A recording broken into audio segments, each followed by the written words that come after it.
விக்ரமாதித்யன் மற்றும் வேதாளின் முதல் கதை. ஒரு நாள் விக்ரமாதித்யன் தன் அரண்மனையில் தியானித்துக் கொண்டிருந்தார்.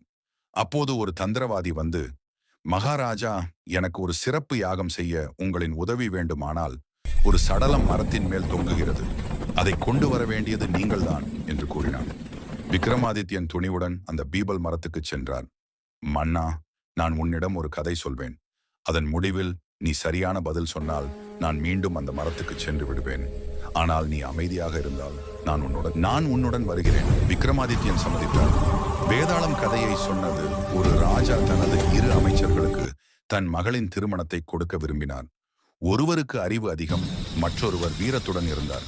ராஜா யாரை தேர்ந்தெடுக்க வேண்டும்? விக்ரமாதித்யன் யோசித்து, அறிவு இல்லாமல் வீரத்தால் மட்டும் ஒரு குடும்பம் நிலைக்காது. அறிவாளிதான் பெண்ணுக்கு ஏற்றவர் என்றார்.